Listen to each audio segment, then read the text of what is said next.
bismillaahi raxmaani raxiim assalaamu calaykum waraxmatullaahi wabarakaatu. meel kastoo aad joogtaan kusoo dhawaada barnaamijkii wararka ugu dambeeya caalamka oo aad ku maqashaan dhacdooyinka kuwooda ugu doorka roon iyo falanqayntooda. waa khamiis 23 bisha January sanadka 2025. intaynu ku guda jirno barnaamijka qodobada kaga bogan doontaan waxaa ka mid ah: maxaad kala socotaa argagaxa iyo kala cararka Israa'iiliyiinta oo maanta la kulmeen? maxay arkeen? cabsi la mid ah 7 Oktoobar ayay indhahooda ku arkeen. taasina waxay keentay in qaybo ka mid ah dhulka Israa'iil ay haysatay daanta galbeed in lagu kala cararo.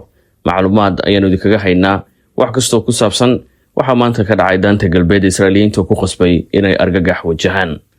wararkii ugu dambeeyay ee daanta galbeed gaar ahaan Jiniin, halkaas oo ciidamada Israa'iil ee duulaan balaaran ay ku qaadeen dagaalna ay ka wadaan ayaad maqli doontaa. hanjabaad ayaa ka soo baxday guutooyinka hubeysan ee Xamaas ee Gaza. waxay si cad u sheegeen in laga arki doono daanta galbeed howlgalladooda haddaysan Israa'iil ka waantoobin weerarada lala beegsanayo Falastiiniyiinta.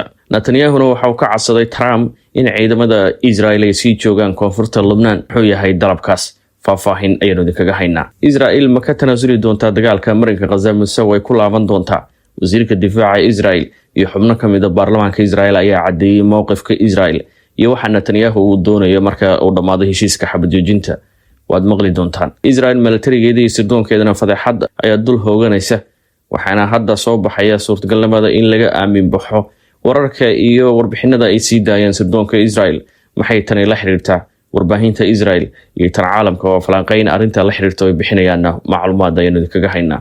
waxaad kala socotaa wadahadalka Netanyahu uu la yeeshay wasiirka arrimaha dibadda Mareykanka.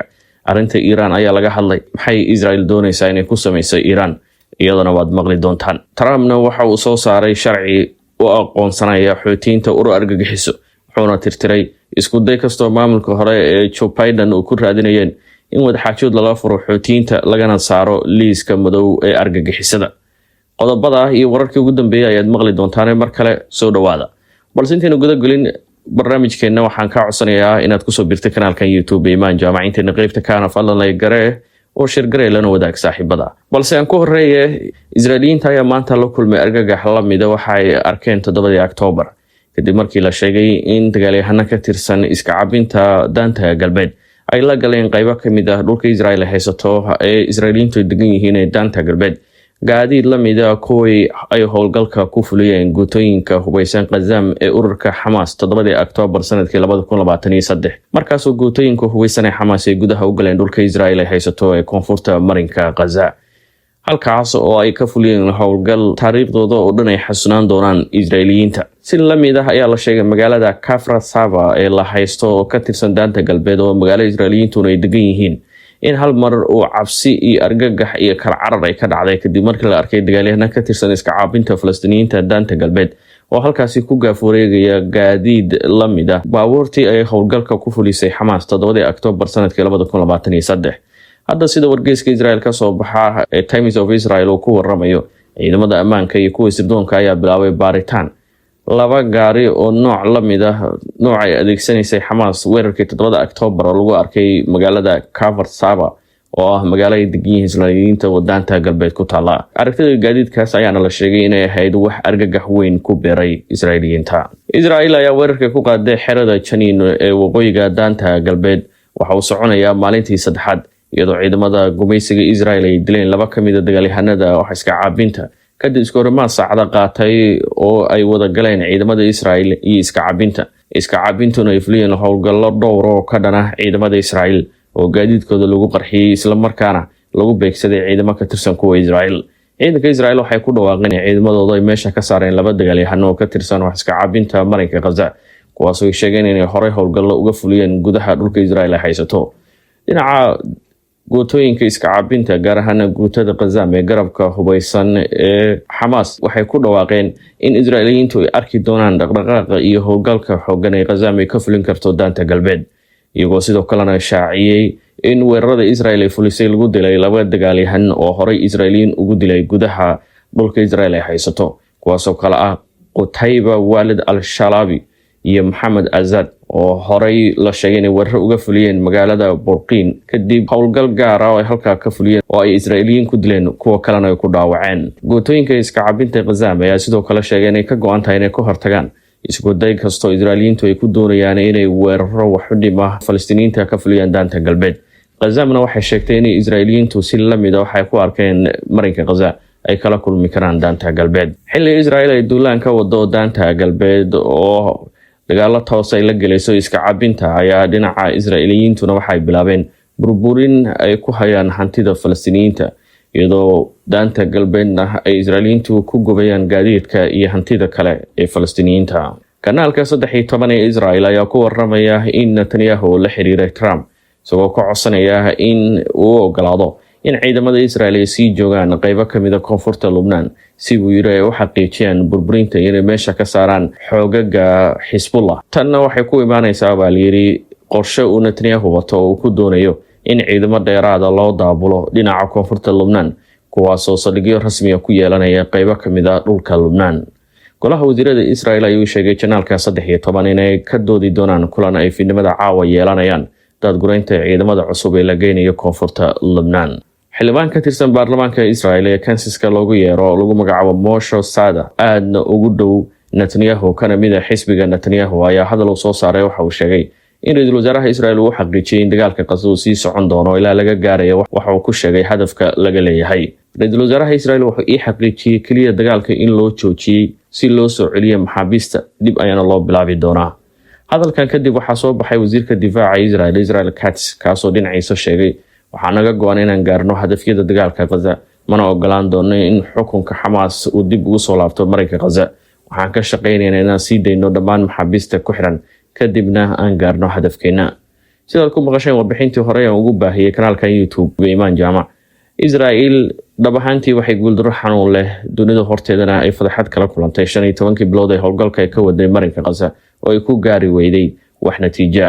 waana sababta hadda mar kale loo maqlayo inay weli raadinayso hadaf waxay ugu yeerayaan hadafka ay kala yihiin dagaalka iyagoo muddo 15 bilood xasuuqi ugu darnaa ee dunida la fuliyo ay ka geysteen marinka Gaza sidoo kale ay adeegsadeen nooc kasta huba kuwaas oo mar horeba gaaray wax ka badan 2 bombo nuclear ah in lagu dhuftay marinka Gaza oo burbur xoog leh xasuuqa Israa'iil ay ka waday oo ka soo gaaray balse mar kale daciifnimada Israa'iil ayaa si cad u soo muuqanaysa sabab la xiriirta in 15 bilood kadib weli ay sheegayaan inay raadinayaan in hadafkii dagaalka ay ka gaaraan Gaza xilli fadaxadaasi weli Israa'iil dul hooganayso ayaa waxaa hadda diiradda aad loo saaray soo muuqashada taliyihii guutooyinka Gaza ee garabka military ee Hamas ee Beit al-Hanun oo toddobaadii ka hor ahayd goobta ugu daran ee ciidamada Israa'iil lagu laayay kaasoo horey Israa'iil u sheegtay bishii soo dhaaftay May sanadkii 2024 inay ku dishay howlgalka dhacay xerada Jabaliya waqooyiga marinka Gaza balse sirgaalkan sare ee Hamas ayaa soo muuqday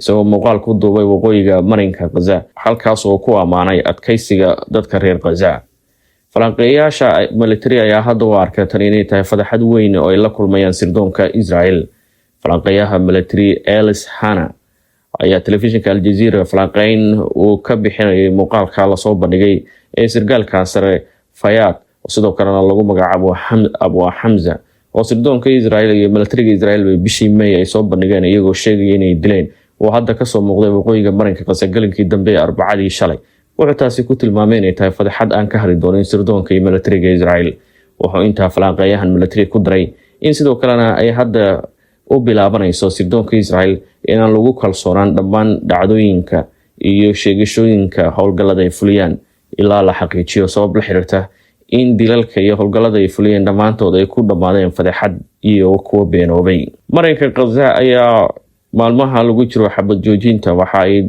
dadka reer Gaza isku dayayaan inay baadi goobaan eheladooda ku shahiiday weerarada Israa'iil ay ka fulisay marinka Gaza 15 bilood ugu dambeysay kuwaas oo meydadkooda ay ku hoos jiraan burburka dhismayaasha tan iyo shalay waxa la sheegay 162 shahiidin laga soo saaray dhismayaasha marinka Gaza ee burburay inta badan dadkan ayaa koonfurta iyo waqooyiga laga soo saaray meydadkooda iyadoona adeega difaaca madaniga ama adeega gurmadka degdega marinka Gaza ay codsanayaan inay u baahan yihiin qalab dheeraad ah si ay u gaaraan goobaha ay ku jiraan meydadka Falastiiniyiinta oo lagu qiyaasayo ku dhawaad inta u dhaxaysa 12,000 ilaa 14,000 oo Falastiiniyiin oo ku shahiiday weerarada Israa'iil ee ku hoos jiraan meydadkooda burburka dhismayaasha xogayaha arrimaha dibadda ee Mareykanka Marco Rubio ee maamulka Trump ayaa markii ugu horeysay khadka telefoonka kula hadlay ra'iisul wasaaraha Israa'iil Benjamin Netanyahu sida xaqiijisay wasaaradda arrimaha dibadda ee Mareykanka wadahadalka ayaa la sheegay in lagu soo hadal qaaday faylka Iran iyo maxaabiista Israel ay ku xiran marinka Gaza. wacitaankan ayaa loo arkaa midkii ugu horreeyay Rubio la yeelanayo Israel tan iyo markii madaxweynaha dhowaan xilka la wareegay ee Mareykanka Donald Trump oo xilkaasi u magacaabay. Rubio ayaa ku nuuxsaday war-saxaafadeed soo saartay wasaaradda arrimaha dibadda ee Mareykanka in ilaalinta iyo taageerada joogtada ee Mareykanka Israel ay tahay mudnaanta koowaad ee maamulka Trump. Israel waxay isku dayaysaa in ay deegaameen ama dhismayaal hor leh oo Israeliyiinta la dejiyo ay ka hirgeliso bariga Qudus ee dhulka Falastiiniyiinta. taasoo jirta ayaa Chafia Yorof oo ah mid ka mid ah golaha deegaanka ee Israel ee Qudus ayaa waxa uu sheegay in mashruuc weyn oo deegaameyn oo ka hirgelinaya bariga Qudus ay qorsheynayaan inay ugu magacdaraan madaxweynaha Mareykanka Donald Trump kaasoo ahaa madaxweynihii u aqoonsaday Qudus inay noqoto caasimadda Israel. diyaaradda Turkish Airlines ayaa maanta Khamiis bilowday duulimaadkeedii ugu horreeyay oo ku tagayso magaalada Dimashq ee xarunta dalka Syria. duulimaadkan ayaa noqonaya kii ugu horreeyay tan iyo 2012 markaasoo Turkish Airlines ay joojisay duulimaadyadii ay ku tagi jirtay Dimashq sabab la xiriirta dagaalkii sokeeye ee dalkaasi ka qarxay. ku dhawaad 350 rakaab ayaa la sheegay inay sidee diyaaradda maanta ka degtay garoonka caalamiga ah ee Dimashq iyadoo halkaasi la arkayay dabaaldegyo ay ku sameynayaan Syriyaanka dib ugu laaftay dalkooda. madaxweynaha Mareykanka Donald Trump ee isniintii xilka la wareegay ayaa kooxda Xuutiyiinta Yemen u aqoonsaday isla markaana ku daray liiska madow ee argagixisada isagoo sheegay in Xuutiyiintu ay halis geliyeen nafsada muwaadiniin Mareykan oo ku lebisan dareyska ciidamada kadib weeraro dhowr ah oo Xuutiyiintu tan iyo November sanadkii 2023 ay la beegsadeen maraakiibta military ee Mareykanka ee ku sugan Badda Cas. waxa uu sidoo kale lagu dhaleeceeyay go'aankan qorshihii Biden uu ku raadinayay inaan cunaqabatayn la saarin ama la hakiyo cunaqabataynta Xuutiyiinta si loo helo waddo wadxaajad lagula bilaabo. ugu dambeyntiina 1500 oo askari ayaa Trump waxa uu diray xadka Mexico iyo Mareykanka tani oo ah qorshe la sheegay in Trump uu ku muujinayo sida uga go'an tahay inuu ka hortago in muhaajiriintu aysan ka soo gudbin xadka Mexico. Trump iyo maamulkiisaba waxay sidoo kale gudaha dhulka Mareykanka ka wadaan baadigoobka iyo inay xirxiraan dadkii hore uga soo gudbay xadka Mexico iyo kuwa bilaa sharciga ku jooga Mareykanka. talaabadan waa ballanqaadka Trump ee ah inuu fulin doono masaafurintii ugu ballaaran taariikhda Mareykanka ka dhacaysa iyo dunidaba sida uu hore u ballanqaaday. sidoo kalena wuxuu sii wadaa inuu sare u qaado ciidamada u geenaya xadka Mexico si taaka kasta oo ka mid ah xadkaasi ay noqoto goob ay ku sugan yihiin ciidamada militariga Mareykanka si aysan u soo haweysan muhaajiriintu inay ka soo tallaabaan. barnaamijkeennii ayaa intaasi inoogu eeg hadduu ay beenbeyntan barnaamijka xiga iyo warbixinada iyo macluumaadka kale ee caalamka ee isla saacadda ay soo baxayaan aad ka maqli kartid kanaalkan YouTube amaba ka heli kartid Imaan Jaamac. waxaan kaga tagayaa sidaas iyo amaana Allah.